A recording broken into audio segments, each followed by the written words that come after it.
ako ang Kuya E.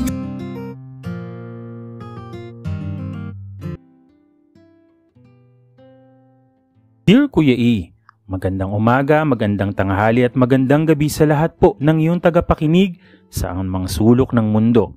Happy New Year nga po pala sa iyo Kuya E. Happy New Year din. Ang bilis niyo pong na-publish ang story ko at salamat po Kuya.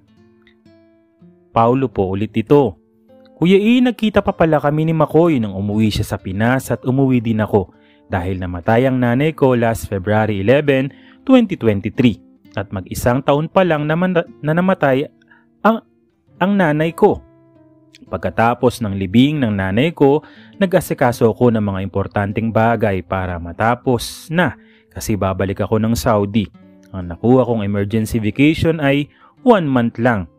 Nung nagsiuwian na ang bisita namin, kami na lang ni Makoy ang naiwan sa bahay at nag-usap kami at sabi ko na babalik na ako ng Saudi in 2 weeks.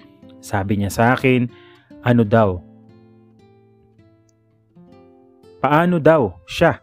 Sabi ko, bumalik ka sa nanay mo sa Alaska kasi ikaw lang ang mag-isa dito sa bahay.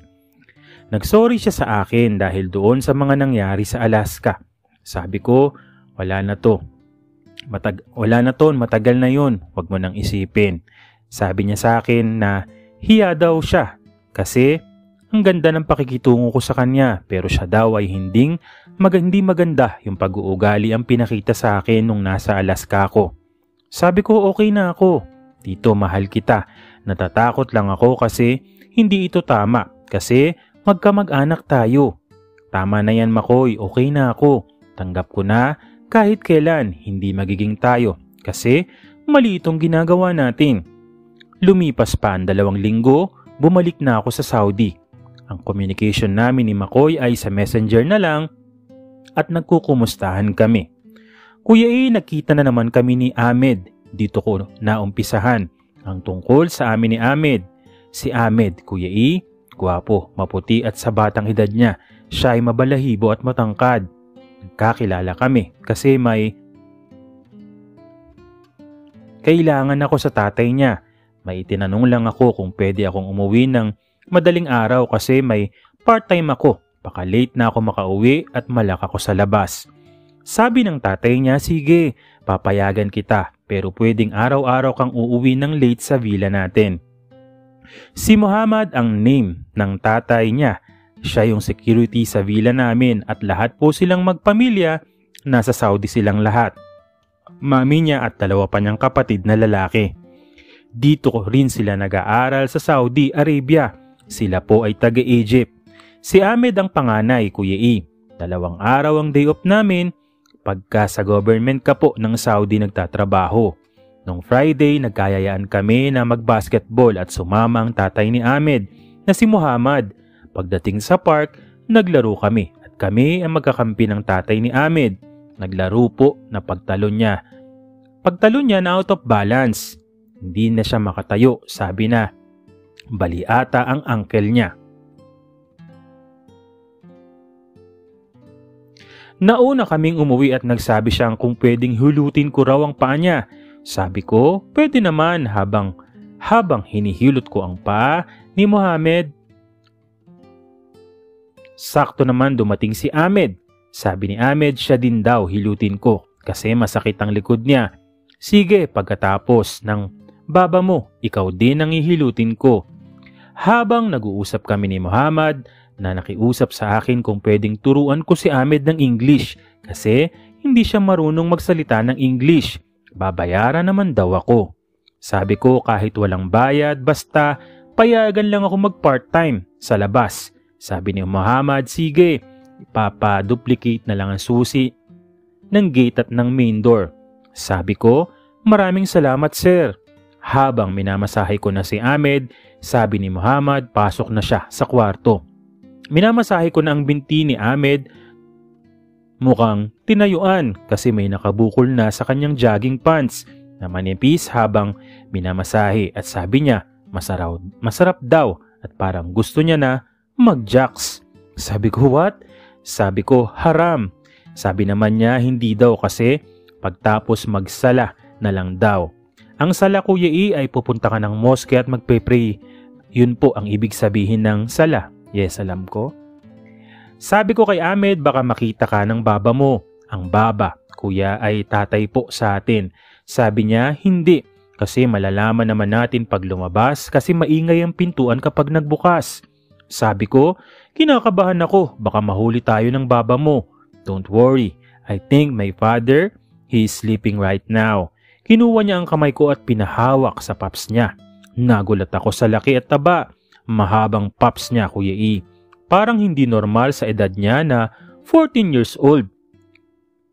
Napakalaki ng kanyang kargada. Inilabas niya ang kanyang paps na may maliit na balahibo. Ang laki naman yan, sabi niya i-massage ko daw. Nilaro ko, taas baba, tapos nagbulong siya na isubo ko daw. Ako naman sa sobrang L na nanginginig pa ang kamay ko, yumuko ako at dinilaan na yon. Napaiktad siya sa sarap at impit na ungol. Sabi niya, ang sarap daw at ituloy ko raw dahil malapit-lapit na siya.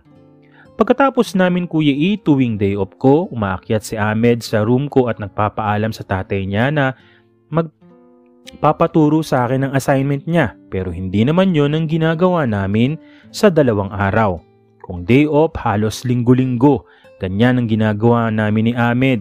Siya tong gumagawa ng paraan para malantakan ko ang paps niya. Minsan madaling araw nagyayaya siya na mag-jogging kami. Pero sa bakanting building, doon ilalabas niya yung paps niya at ipapalantak sa akin. Nahinto lang ang paglantak ko kay Ahmed nung nag-Ramadan. Kasi bawal yon sa relihiyon nila. Dapat tapusin muna ang 1 buwan na Ramadan bago magsarili, magsiping sa asawa kapag Ramadan na.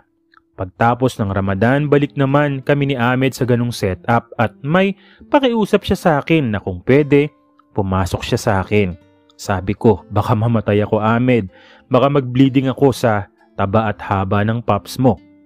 Sabi niya, soya-soya daw Kuya E, dahan-dahanin niya daw at hindi raw ako masasaktan.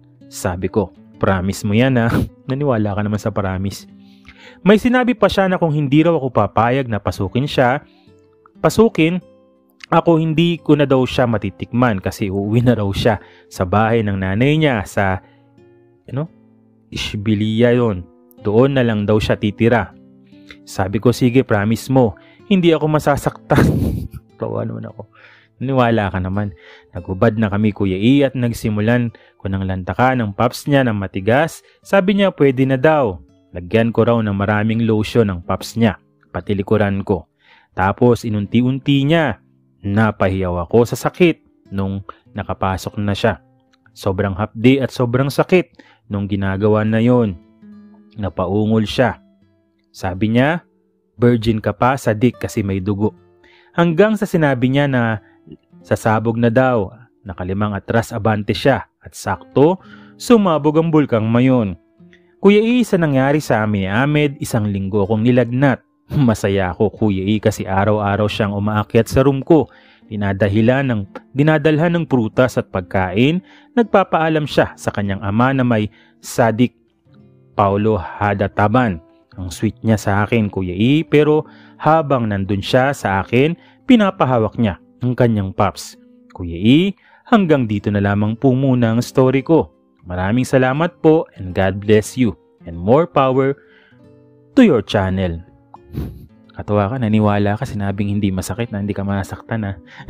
Nilagnat ka tuloy. Anyways, maraming salamat sa iyo Paolo at hintayin natin yung iba mo pang mga letters na sana minsan haba-habaan mo din naman no. Pero ayun, okay naman yung ng letter mo, takbo. Wala na, hindi naman puro XXX. Anyways, maraming salamat sa iyo Paolo at muli po, maraming salamat po sa patuloy na sumusubaybay, sumusuporta dito po sa inyong paboritong programa. Maraming salamat po sa inyong lahat.